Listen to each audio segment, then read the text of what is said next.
The summer of 1985 was supposed to be the great exhale for Hawkins, Indiana. After 2 years of secret wars fought in the shadows, of monsters and missing children, the town had earned its peace.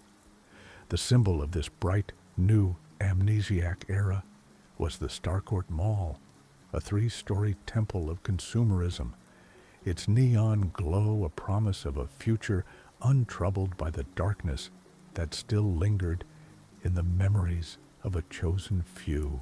It was a summer of first jobs at Scoops Ahoy, of awkward first dates at the multiplex, of the endless, optimistic pulse of synth pop.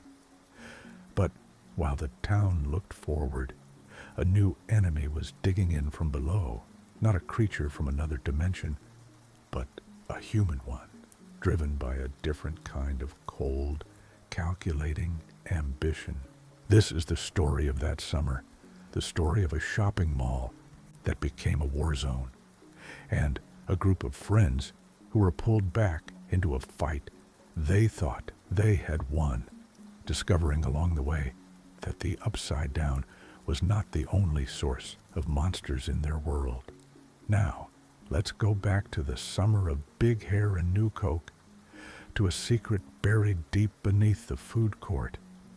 The story of that summer doesn't begin in Hawkins, but thousands of miles away in the brutalist, snow-dusted landscape of the Soviet Union.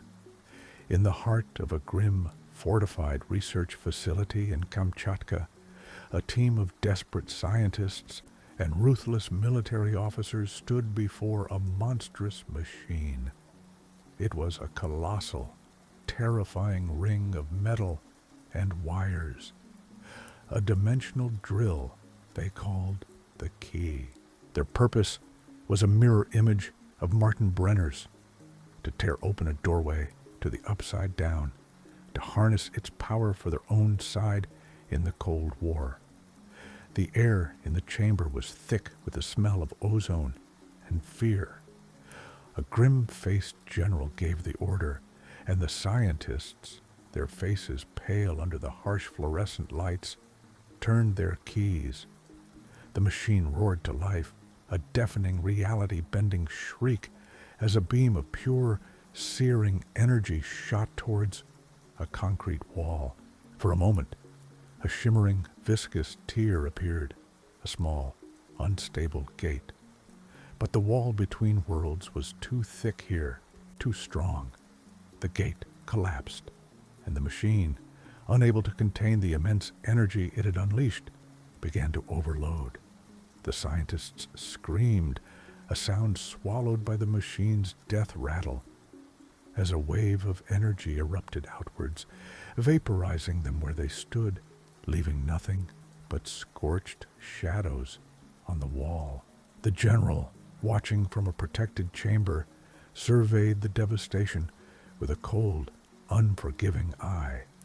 His chief scientist, his face burned, stumbled towards him, pleading for more time, more resources. The general's response was swift and brutal. A hulking, impassive soldier named Grigory grabbed the scientist, his massive hands of vice, and choked the life out of him. The message was clear. Failure was not an option. The general knew they could not succeed here, but his intelligence network had told him of another place, a place in the heart of America where the wall between worlds had already been scarred, weakened by a previous opening, a place called Hawkins, Indiana. The origin of the new war was a failed experiment and a cold, strategic decision to move the entire operation to the enemy's backyard. Back in Hawkins, a different kind of origin story was unfolding, one of quiet, personal evolution. The heroes of the past 2 wars were trying, with varying degrees of success, to be normal kids. Mike Wheeler and 11 were inseparable, their world having shrunk to the size of Elle's bedroom, where they would spend hours listening to music and kissing. much to the mounting frustration of her new adoptive father, Jim Hopper. Hopper, a man more comfortable with shotguns than with feelings, was completely out of his depth, his simmering rage at Mike's constant presence a source of daily torment. Lucas Sinclair and Max Mayfield were navigating the treacherous on-again, off-again terrain of a teenage relationship, their dynamic a playful mix of genuine affection and cynical, sharp-tongued banter. Dustin Henderson, meanwhile, returned from a month at Camp Nowhere, a science camp for fellow nerds, transformed. He was brimming with a new confidence. Armed with a powerful, homemade ham radio antenna he called Cerebro, and full of stories about his new girlfriend, Susie, a supposed Mormon genius from Utah whom none of his friends believed was real. The only member of the party who seemed truly lost was Will Byers. He was a boy out of time, a ghost of their shared childhood. While his friends were obsessed with girls and the social politics of the mall, Will just wanted to go back to the basement, to the comforting, predictable world of Dungeons and Dragons. He could feel the party, the foundation of his entire world, slipping away, and it terrified him. In the world of the teenagers, life had moved on as well. Steve Harrington, the former king of Hawkins High, had suffered the ultimate social humiliation, a dead-end summer job.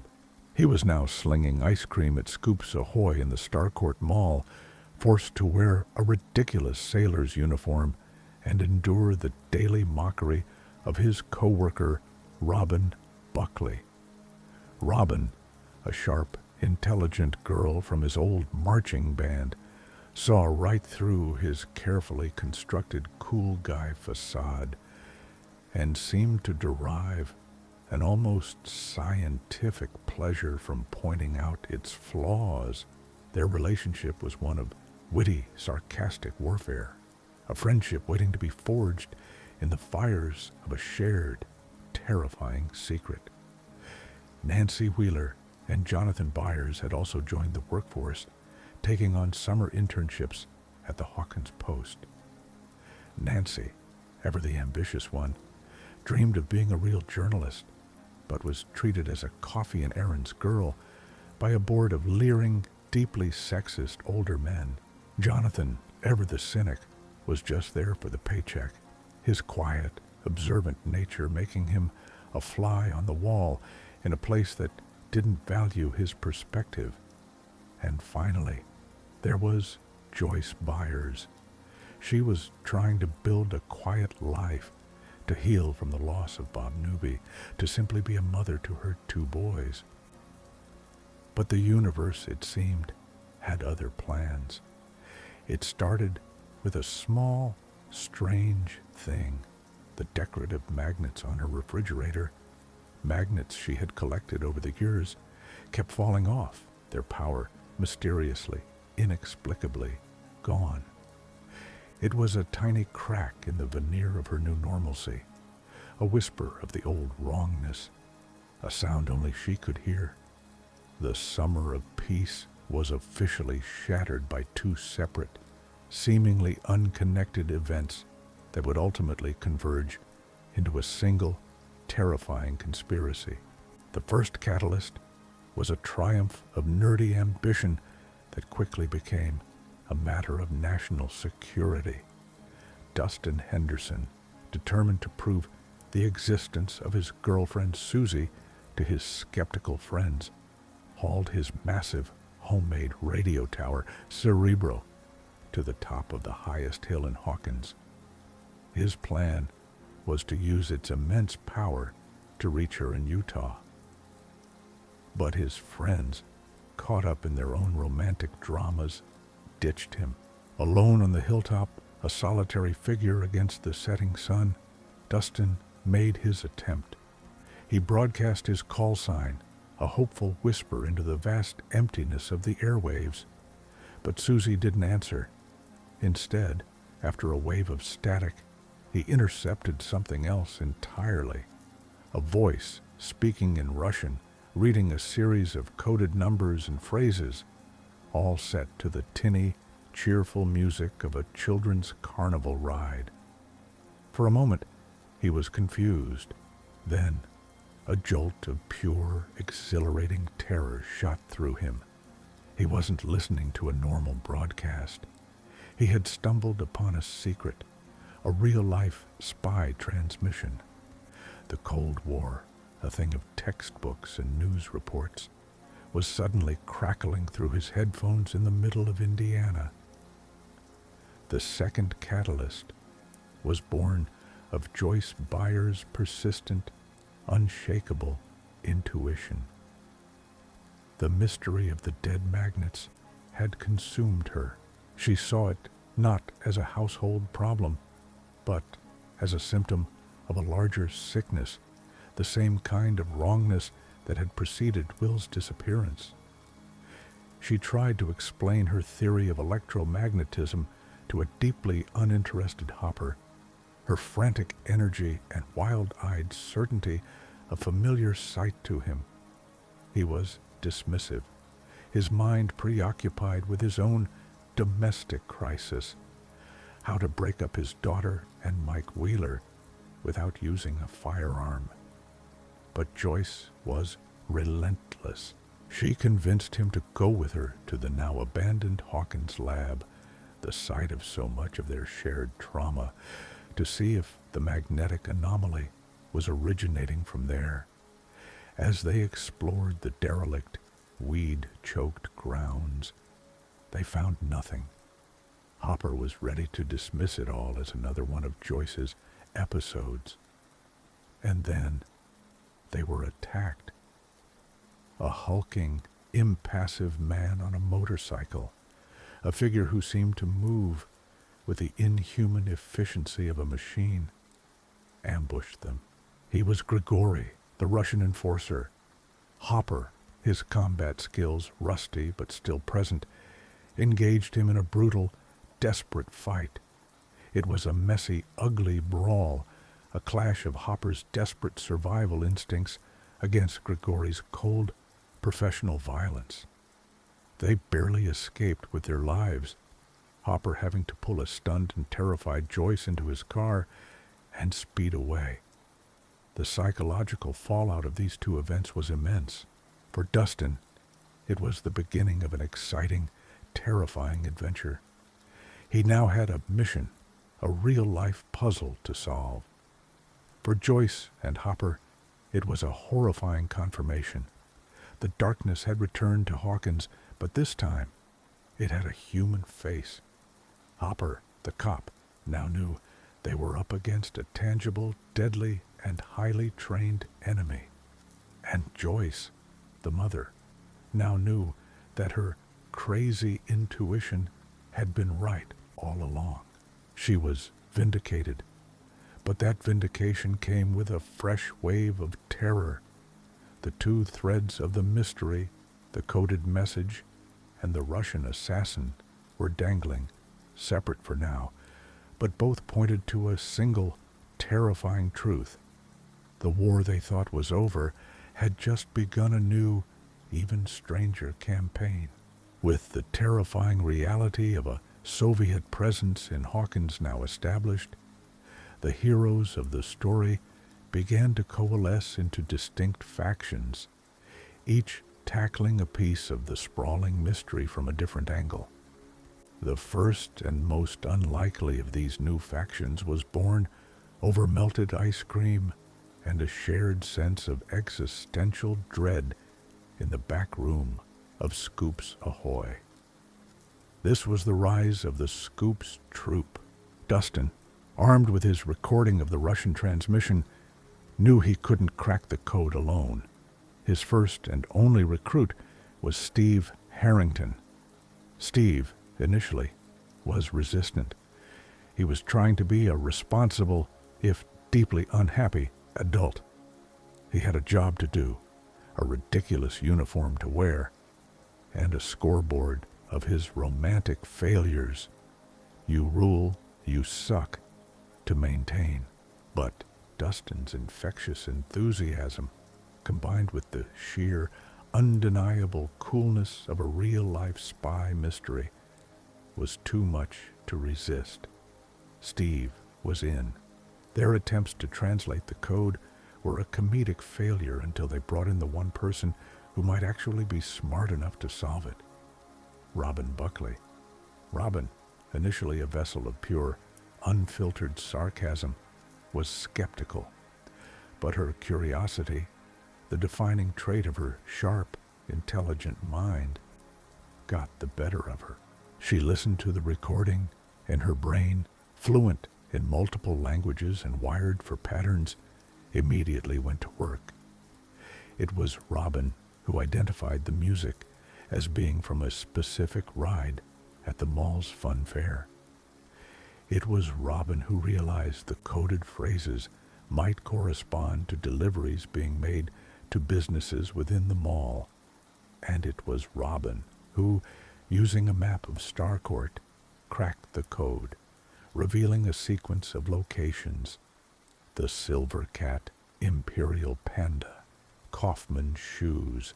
The recruitment of their final member was an act of pure, desperate necessity.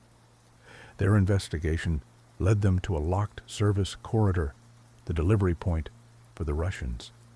They were stuck. But then they found their key.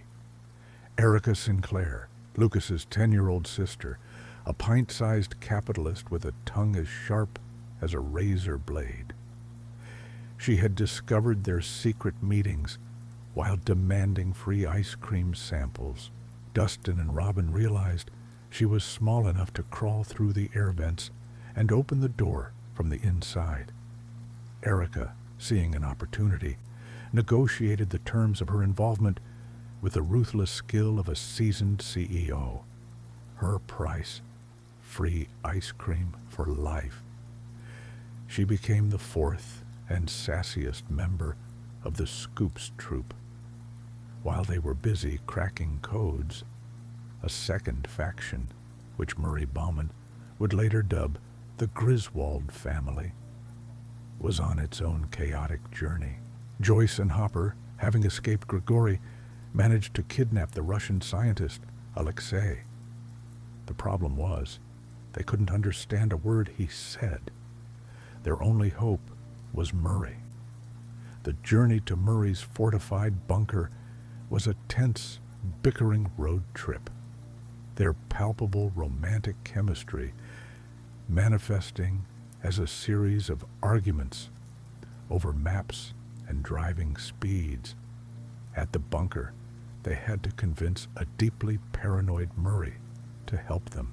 He eventually agreed, his journalistic instincts and love for a good conspiracy overpowering his desire for solitude.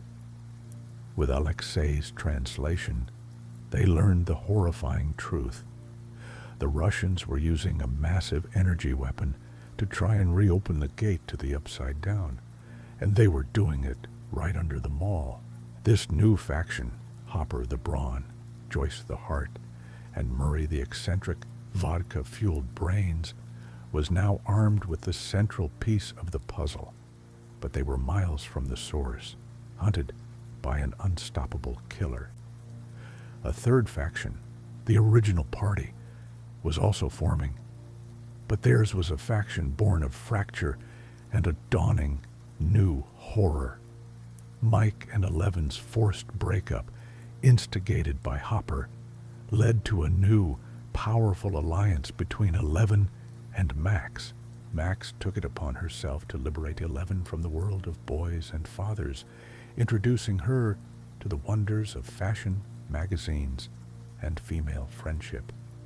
This new bond, while empowering for the girls, created a deep rift with the boys, who were left confused and bewildered. This teenage drama was tragically interrupted by Will, who, in a moment of pure anguish over his lost childhood, destroyed Castle Byers, the symbol of their friendship. Their quiet reconciliation was the first step in rebuilding their fractured party. But it was Will's connection to the upside down, the tingling on the back of his neck, that would bring them all back together, alerting them to the fact that the mind flayer, the monster they thought was gone, was back. The factions were now set, each holding a different piece of the puzzle, unaware that their separate paths were all converging on a single, terrible point.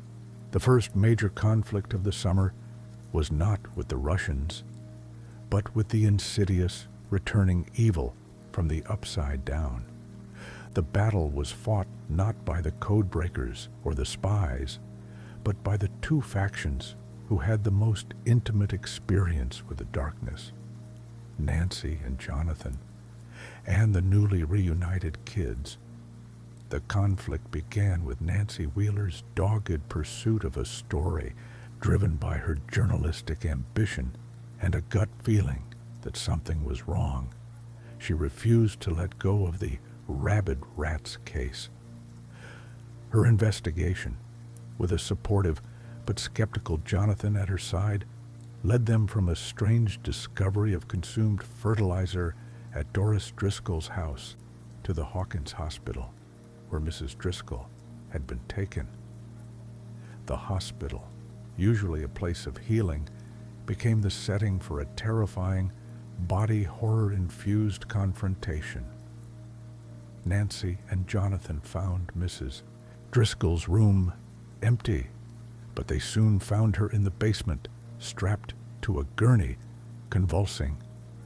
And then they found her colleague from the Hawkins Post, Tom Holloway, and his daughter, Heather, who had also been flayed by the mind flayer. The confrontation in the hospital hallway was a brutal, terrifying fight for survival.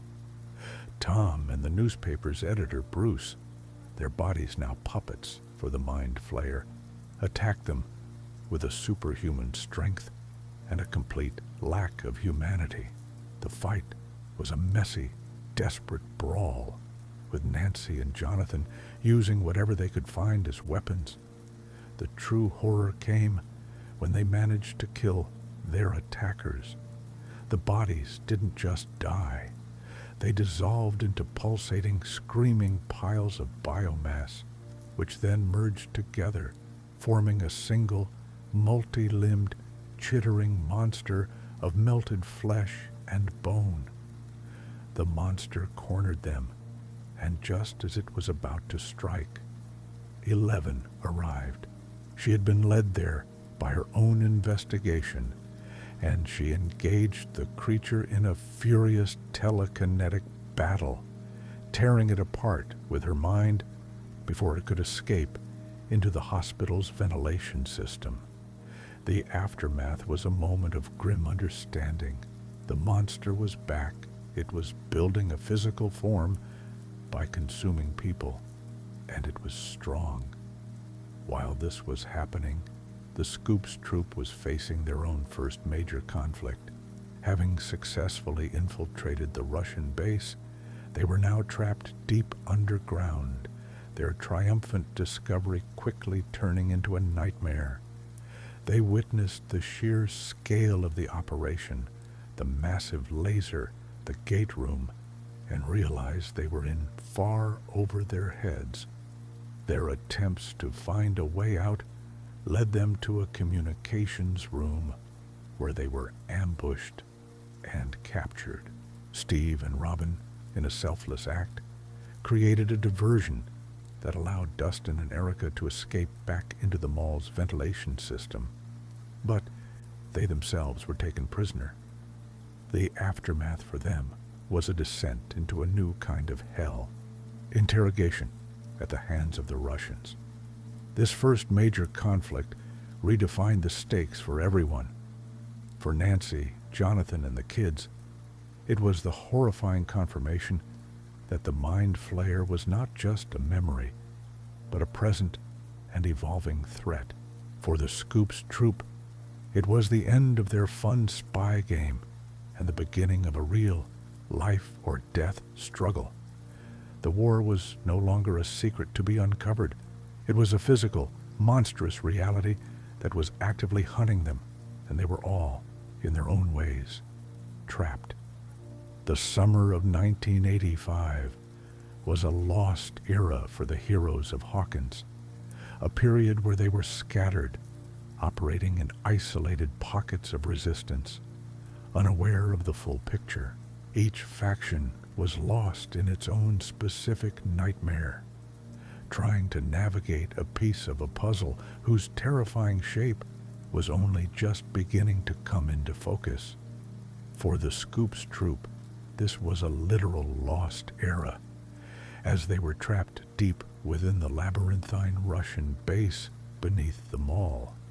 After their capture, Steve and Robin were separated from Dustin and Erica, taken to an interrogation room where they were tied to chairs and questioned by a team of stone-faced Soviet officers. Their initial attempts to stonewall, using sarcasm and Steve's incredibly unconvincing tough guy act, were met with brutal efficiency. They were beaten, taunted, and then injected with a truth serum, a chemical cocktail designed to peel back the layers of their minds and reveal their secrets. This was a psychological study in terror. Two ordinary teenagers thrust into the heart of a Cold War nightmare. Their only defense, a dwindling sense of humor. Dustin and Erica, meanwhile, were lost in the maze of the mall's ventilation system, a claustrophobic world of metal and darkness. Their dynamic was a hilarious and touching partnership of necessity. Dustin, the nerdy optimist, was trying to be a hero, while Erica, the pragmatic realist, was just trying to survive. Her constant complaints about the absurdity of their situation, a running commentary on the madness they had stumbled into. They were the Scoops Troop's only hope. Two children crawling through the guts of a secret base, trying to find a way to save their friends. Across the country, the Griswold family, Joyce, Hopper, and Murray, were lost on their own strange, paranoid road trip. After kidnapping Alexei, they were fugitives on the run from an unstoppable assassin. Their journey took them to a 7-Eleven for slushies, to a tense meeting with one of Murray's unhinged contacts, and eventually to the 4th of July fun fair in Hawkins. This was a period of intense, close-quarters bonding, their car a pressure cooker of bickering, conspiracy theories, and a deep, unspoken affection. Joyce and Hopper's relationship during this time was a psychological study in avoidance. They were two people deeply drawn to each other, who had been through hell together, but who were both too damaged and too stubborn to admit their feelings.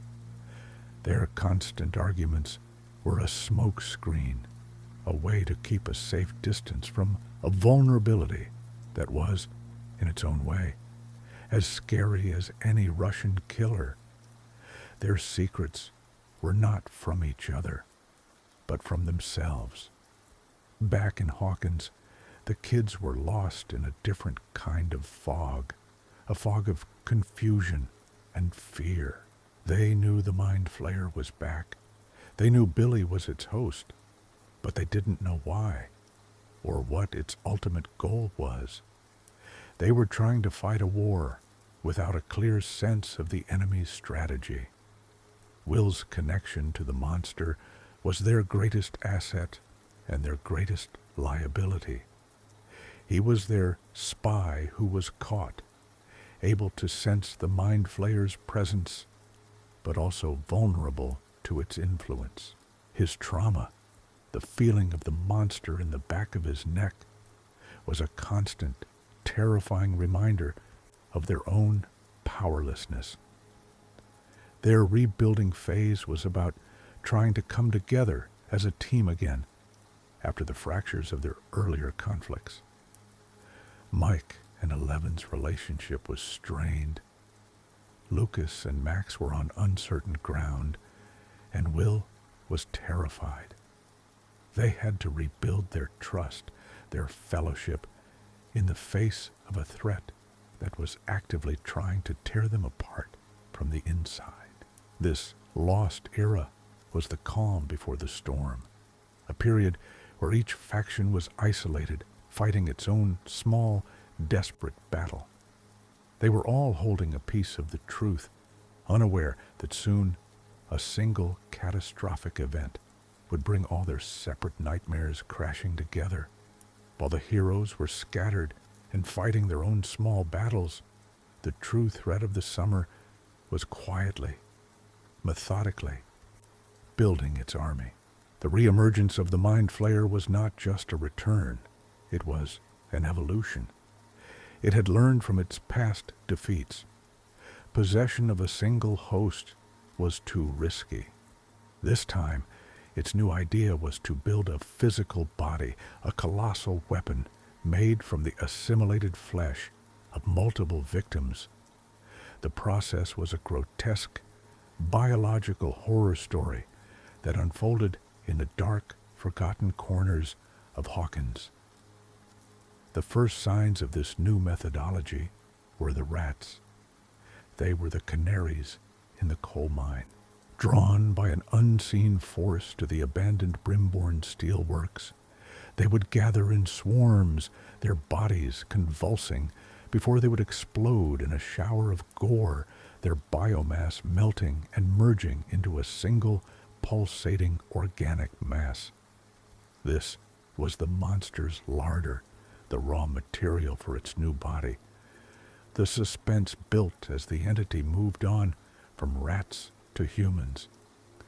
Billy Hargrove was its first and most important human host. After being attacked and infected at the steelworks, he became the Mind Flayer's Judas Goat, its handsome, charismatic recruiter. The sensory details of his transformation were chilling. He would stand in a sauna, the intense heat causing him immense pain, a sign of the monster's vulnerability. But he wouldn't break. His eyes would glaze over, his personality shifting from his usual aggressive swagger to a cold, alien calm. He was a puppet, his strings being pulled by the consciousness that now resided within him. He began to bring new victims to the steel works, one by one. The first was Heather Holloway, the pretty lifeguard from the community pool. The scene of her abduction, of Billy's car breaking down, and him carrying a struggling Heather into the darkness of the steel works, was a chilling glimpse into the monster's process. The next day, Heather was back at work, seemingly normal, but with the same cold, dead look in her eyes as Billy. She was now part of the flayed. The scene at the Holloway dinner party was a masterpiece of creeping dread. Heather and Billy, now a team, served her parents a drugged meal. The last thing we see is her father, Tom, the editor of the Hawkins Post, being dragged away, his muffled screams a testament to the silent, suburban horror of the Flayed's recruitment drive. The steel works was the heart of this new threat, a grotesque factory where human beings were being rendered down into raw material. The process was horrifying.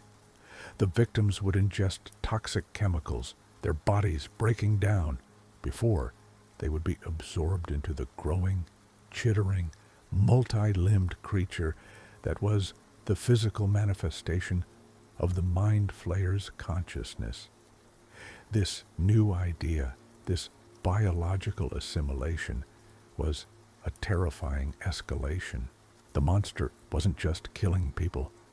It was consuming them, erasing them, using their own bodies to build a weapon to destroy their world. The reemergence of this threat was a slow, creeping plague, a cancer spreading through the town, unseen and unchecked, until it was large enough to burst forth in a final apocalyptic form.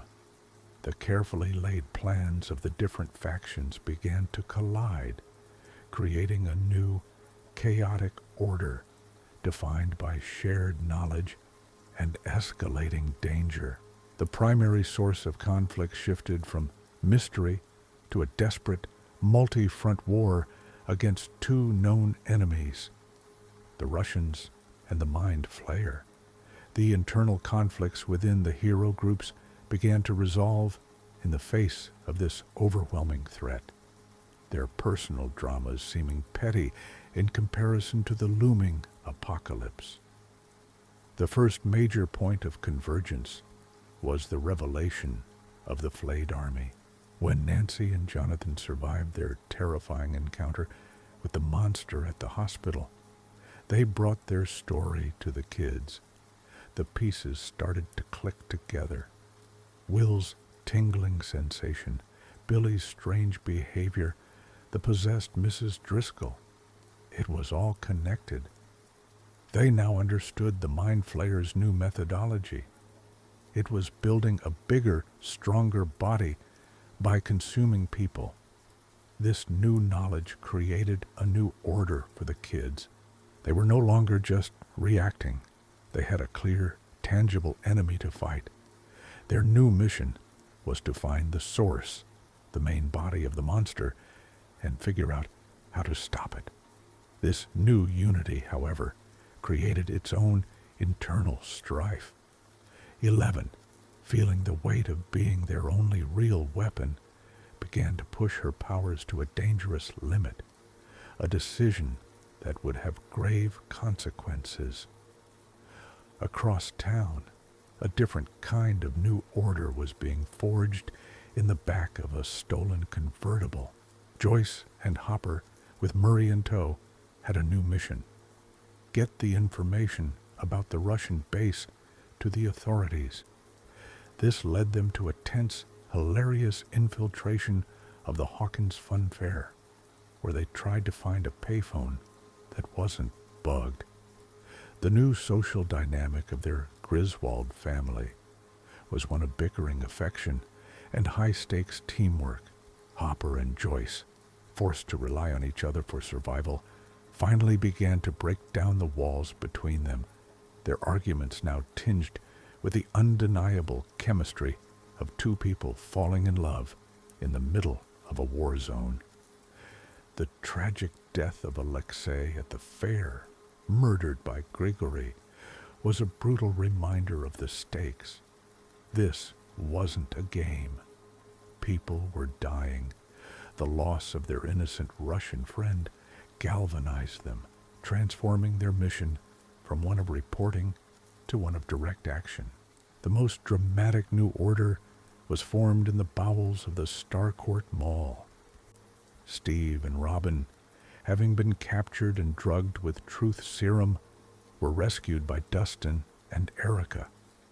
The four of them, now a battle-hardened and slightly loopy unit, escaped the Russian base and found themselves hiding out in the mall's movie theater.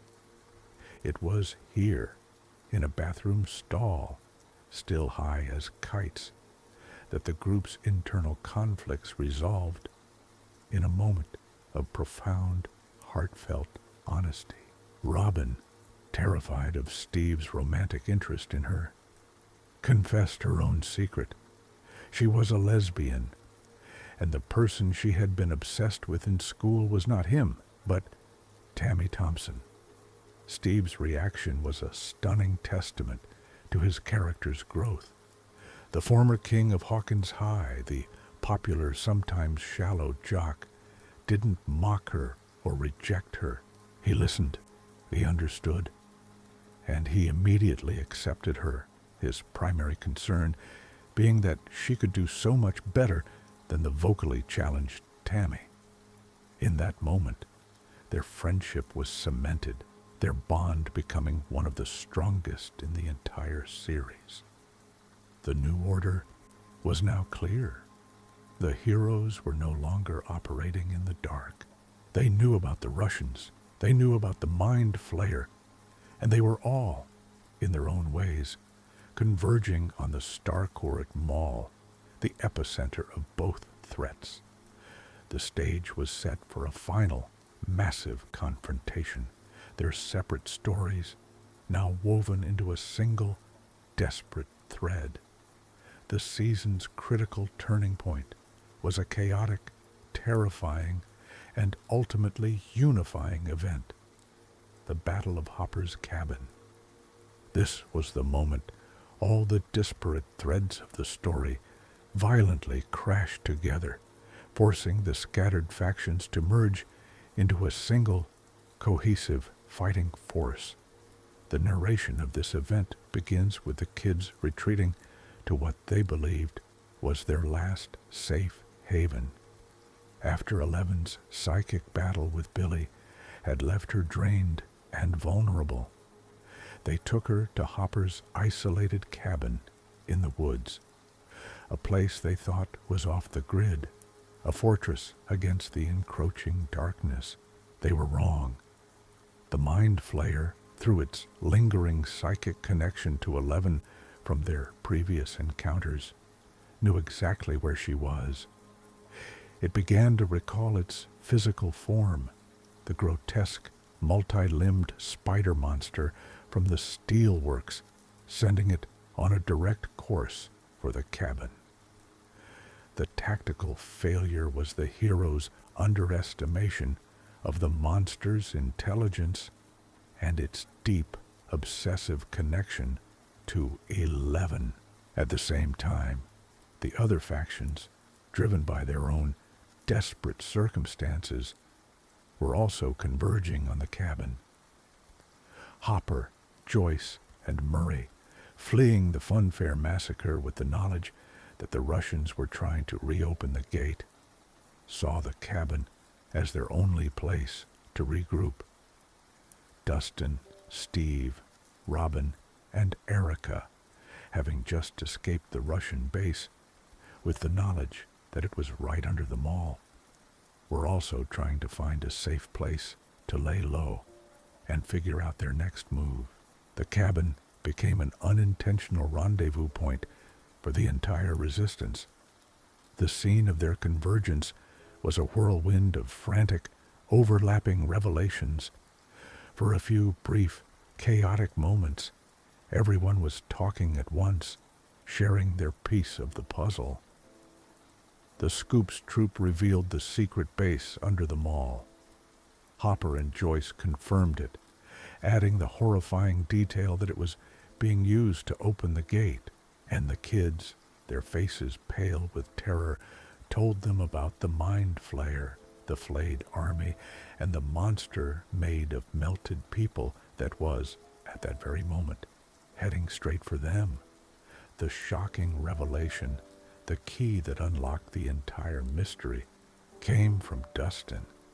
His mind, a supercomputer of nerdy knowledge, put it all together, the massive amount of energy required to power the Russians' key machine, the same energy that was causing the magnetic anomalies, was the very thing that was allowing the Mind Flayer to open gates and sustain its massive physical form.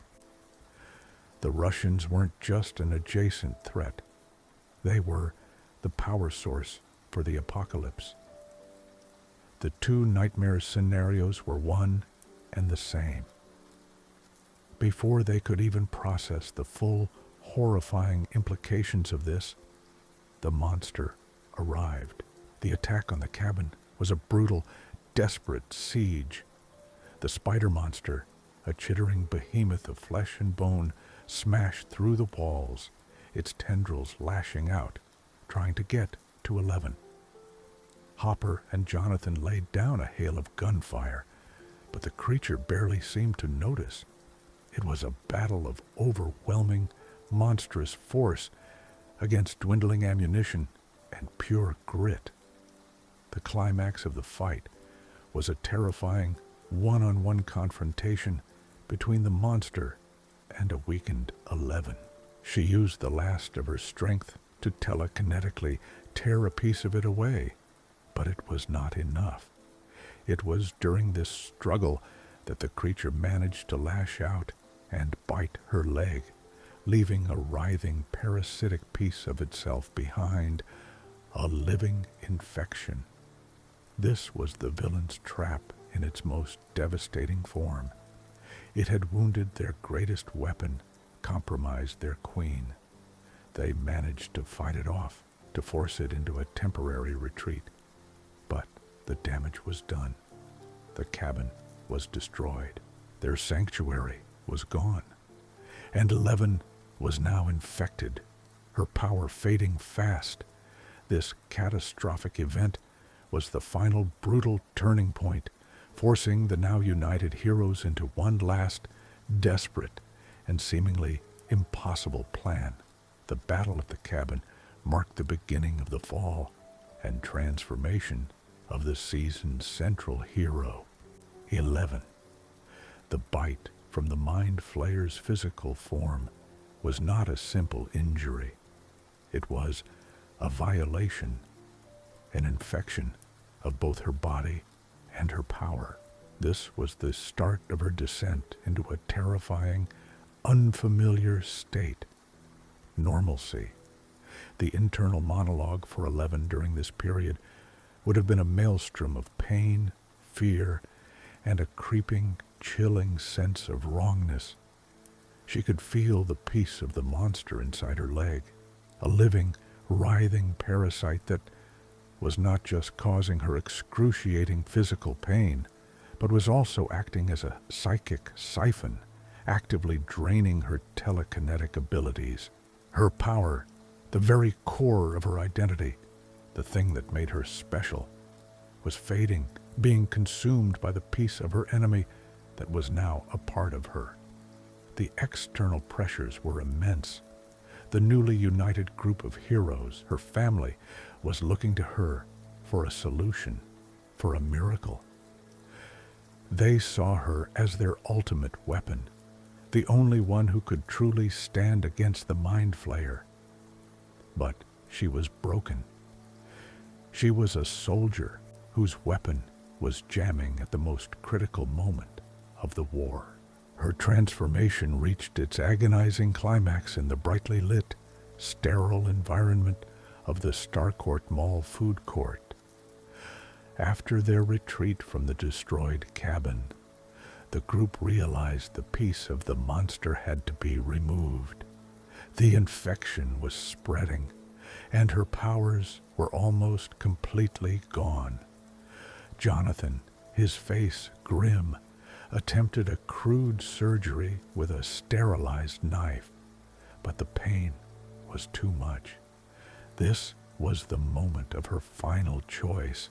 In a stunning act of will that had nothing to do with telekinesis, she took control. "I can do it," she insisted, her voice tight with pain, but ringing with a new kind of authority. She was no longer a passive weapon to be wielded. She was taking charge of her own fate. The scene was a masterpiece of body horror and sheer, determined grit. She focused her mind, not on her powers, but on her own pain. And with a blood-curdling, guttural scream that was purely human, she used her own hands to reach into the wound, grab the squirming creature, and rip it from her own leg. The psychic backlash of this act, using the last dregs of her energy to sever this connection, was the final blow. The light went out. Her powers were gone. She had successfully removed the parasite, but the cost was her gift. The fall was complete. She was now just a girl. This transformation was a devastating but necessary part of her character's arc.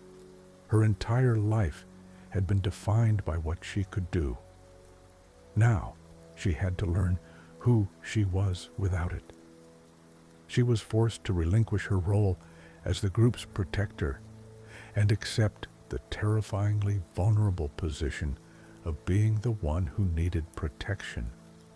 Her relationship with her friends, especially Mike, was fundamentally altered. He now had to be her shield, her defender, a reversal of the dynamic that had defined them since the day they met. The fall of her powers was a fall into a new kind of humanity, forcing her to discover a different kind of strength, one based not on psychic energy, but on courage, trust, and the love of the family that was now willing to fight and die for her. With Eleven's powers gone, the role of the primary antagonist, the direct physical threat, fell squarely on the shoulders of the Mind Flayer and its main puppet, Billy Hargrove. The Mind Flayer, its psychic connection to 11 now severed by the removal of the parasite, had lost its ability to track her. But it knew she was in the mall. In a final, all-out assault, it recalled its massive physical form, the spider monster, to Starcourt for a final, bloody confrontation. The Mind Flayer's new methodology was no longer one of stealth or infiltration. It was a scorched earth policy of overwhelming brute force. The monster, a grotesque amalgamation of dozens of melted human bodies, smashed through the glass atrium of the mall, its terrifying screech echoing through the empty, neon-lit corridors. It was a creature from a nightmare, loose in a temple of consumerism, a stunning and terrifying juxtaposition. The heroes were trapped, their escape routes cut off, their most powerful weapon now just a frightened teenage girl. The new protagonist who rose to face this threat was not a single person, but the collective, desperate ingenuity of the entire group. Their plan was a product of adolescent brilliance and sheer, panicked necessity. To use Lucas's massive stash of fireworks as improvised artillery against the monster. While Hopper, Joyce, and Murray were engaged in their own desperate mission in the Russian base below, the kids were left to fight a surface war, a holding action against a godlike creature. The second major conflict of the climax was this Battle of Starcourt, a chaotic, explosive siege. Lucas, taking on the role of a battlefield commander, directed his friends. From the floor of the mall, they launched a barrage of fireworks at the spider monster. The scene was a stunning visual spectacle.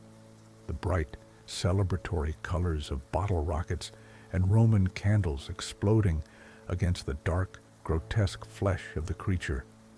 It was a brave, almost beautiful act of defiance. A group of children fighting a monster from hell with the tools of a 4th of July celebration. But it was a battle they were losing. The fireworks hurt the monster, enraged it, but they couldn't stop it.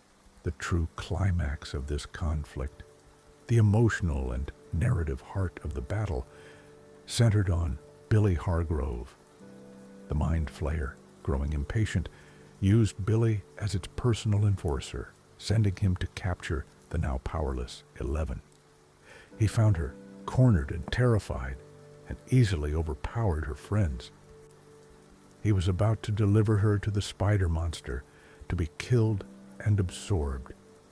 A final, triumphant act for the hive mind. But 11, with no telekinesis left, used the only weapon she had, her empathy. She didn't fight him physically. She reached into his mind, not with force, but with a memory. She reminded him of who he was before the monster, before his abusive father had twisted him into a vessel of rage. She described a memory she had seen in the void, a memory of him as a 7-year-old boy on a beach in California, his mother telling him he was special, that he was her beautiful boy. Her words, a reminder of a love he had long since buried, broke through the mind flayer's control.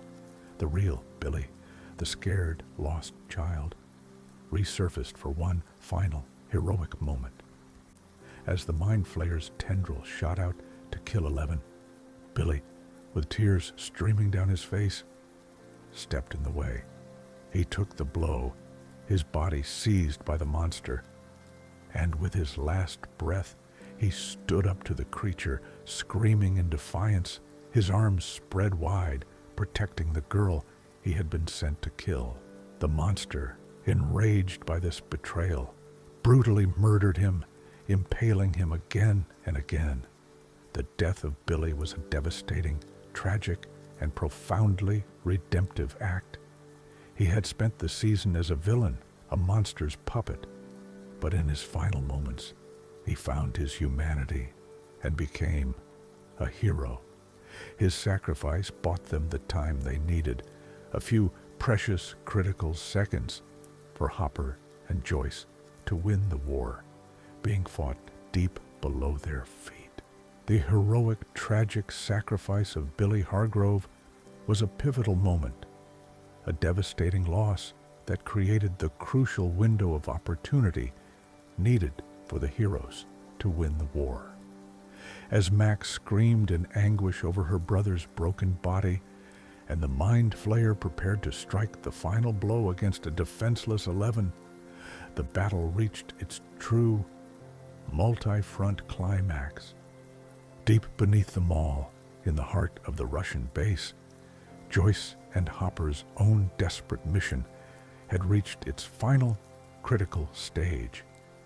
Guided by the off-key but perfectly timed duet of The Never-Ending Story by Dustin and his now very real girlfriend Susie, they had obtained Planck's constant, the code needed to open the vault to the key's control room. The tension was unbearable. Above them, their children were seconds away from being killed. In front of them was a fortified door and an army of Russian soldiers. They fought their way to the control room, a frantic, desperate push. But just as they reached the 2 key slots that would trigger the machine's self-destruct, their path was blocked by Grigory, the relentless Russian assassin. The final confrontation between Hopper and Grigory was a brutal, bare-knuckle brawl fought on a narrow gantry overlooking the swirling, reality-bending energy of the key. It was a fight, not just for his own life, but for the lives of everyone he loved. With a final, desperate surge of strength, Hopper managed to hurl the assassin into the machine's energy field, where he was instantly vaporized. But the victory was fleeting. The machine was in meltdown, alarms blaring, the chamber about to explode, and Hopper was trapped on the wrong side of the room, the path back to Joyce and safety, blocked by a wall of deadly energy. This was the moment of the season's second and most profound sacrifice. He looked across the chaos at Joyce, his face a complex tapestry of love, regret, and grim acceptance. There was no time for words, no time for a final goodbye. He simply gave her a small, sad, knowing smile, and a single, almost imperceptible nod. It was his last act, a silent order, a release. Joyce, her face a mask of pure, unadulterated heartbreak, understood. With a choked, agonizing sob, she turned her key. Hopper turned his. The machine exploded. The gate slammed shut. The psychic connection between the mind flayer and its physical body was severed in an instant. In the mall above, the massive spider monster, its brain suddenly switched off, convulsed and collapsed, its grotesque form dissolving into a mountain of inert, lifeless gore. The immediate threat was gone. The monster was dead. The war was over. But the cost was staggering. Billy was dead, a hero who would be remembered as a villain, and Jim Hopper, the hero who had been reborn in the fires of the First War, was now gone, seemingly disintegrated. A father who had made the ultimate sacrifice for his daughter and her friends. The emotional weight of this victory was crushing. It was a win, but it felt like a funeral. The immediate aftermath of the Battle of Starcourt was a somber, surreal tableau of flashing emergency lights, grieving teenagers, and the quiet, efficient work of a government cover-up. The survivors gathered on the pavement outside the burned-out mall as the sun rose on a new, sadder version of Hawkins. The psychological fallout was immediate and profound. The victory was a hollow one, its sweetness soured by the bitter taste of loss. The group was reunited, but they were broken. Max was cradling the lifeless body of her brother, her wails of grief a heartbreaking soundtrack to their victory. 11, powerless and now an orphan for the second time, was being comforted by Mike, his own grief for Hopper a silent, heavy weight. Joyce, the woman who had been forced to sacrifice the man she loved to save her children, was a portrait of stoic devastation, her face a numb mask of shock and sorrow. Dr. Owens and the U.S. military arrived, their black helicopters descending like vultures. The official story was already being written. A tragic fire at the mall. The truth, as always, would be buried. The morale of the group was shattered. They had won the battle, but the war against the darkness had claimed their leader, their father figure. The strategy going forward was no longer about fighting, but about surviving the peace. For 11, the fallout was a double blow. She had lost her powers and her father in the span of a few hours. Her identity, which had been so intrinsically linked to her abilities and her relationship with Hopper, was now gone. She was untethered, a ship without a rudder or a sail. The emotional fallout for Joyce was a quiet, internal collapse. She had to put on a brave face for the children, for Will and Jonathan, and now for 11. She had no time to process her own grief. Her maternal instincts took over, forcing her to focus on the needs of the broken family she had left. This was the immediate aftermath, a victory that felt like a defeat, a peace that felt like a wake, a group of heroes who had saved the world but had lost their own center of gravity. The true, tragic cost of the Battle of Starcourt unraveled in the quiet, somber days that followed. The victory over the Mind Flayer and the Russians came at a price that would permanently alter the lives of every hero involved. The personal losses were immense and irrevocable. The most profound loss was that of Jim Hopper. His apparent death left a gaping hole in the heart of their found family. For 11, it was the loss of the only stable, loving father she had ever known. The scene where Joyce gives her the heartfelt, clumsy speech he had written, but never had the courage to say, was a moment of pure, heartbreaking catharsis. As 11 read his words, his voiceover filled the silence. A message of love and advice from beyond the grave. A final, painful twist of the knife. It was a letter about growing up, about change, about the pain of letting go, and it was a gift that both healed and deepened her wound. For Joyce, the cost was the loss of a future she had just started to allow herself to dream of. The quiet, comfortable life with Hopper, a life of shared trauma and unspoken understanding, was gone before it ever truly began. The second major personal loss was Billy Hargrove. While he had been a villain for most of an antagonist for most of the season, his final redemptive act made him a hero. But he would never be remembered as one.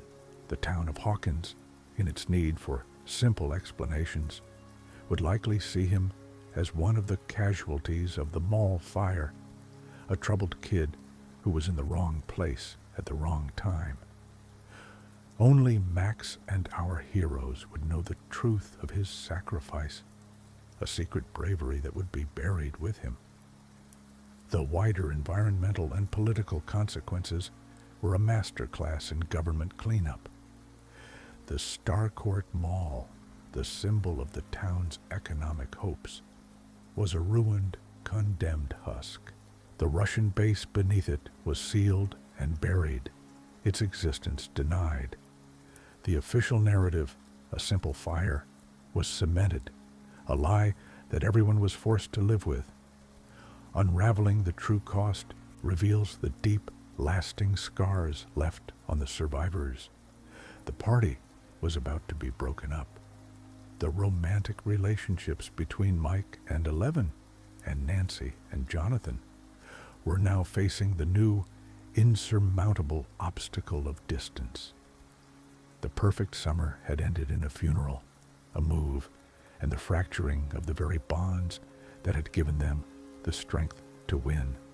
The true cost was the end of their childhood, the end of their innocence, and the end of their time together.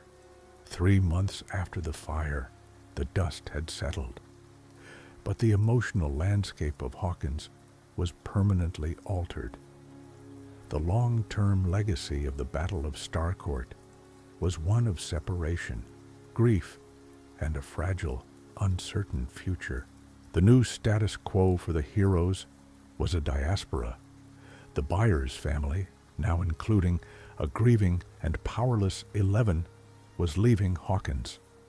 The final scenes of them packing up the familiar battle-scarred house on Maple Street were a quiet, poignant farewell to the place where their entire story had begun. The impact of this move was the official fracturing of the party. The 4 boys, the core fellowship that had started this all with a game of Dungeons and Dragons, were being separated for the first time. Will's final act before leaving was to give his D&D manuals to Erica Sinclair, a symbolic passing of the torch, an acknowledgement that the era of their shared childhood was truly over. The goodbyes were heartbreaking.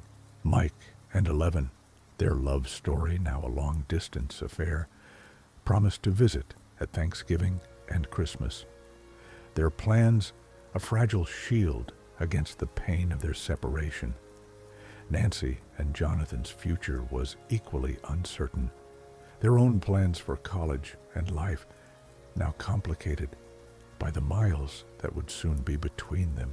The lasting scar of the season was this scattering of their found family, a strategic victory against the darkness that resulted in a devastating personal defeat for their unity. Hopper's legacy was now a memory, a heroic story that could never be told, and a heartfelt letter that served as his final piece of fatherly wisdom. His empty cabin stood as a silent monument to the man who had found his purpose and then sacrificed himself for it. But the true long-term impact, the final chilling legacy of the season, was revealed in a post-credit scene that ripped away the fragile piece of the finale. The story jumped to a brutal, snow-covered prison in Kamchatka, Russia.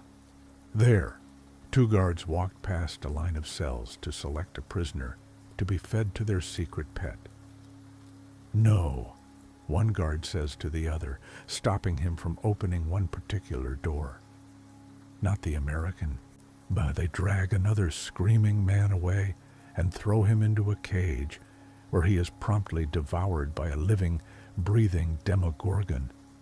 The new status quo was not peace. The war was not over. The Russians were not defeated. They still had access to the Upside Down, and they had a monster. And, most terrifyingly, they had an American prisoner. The world had not permanently changed just for the heroes. It had changed for the villains, too. The conflict had gone global. The lasting impact of Starcourt was the horrifying realization that they had only closed one branch of the enemy's operation.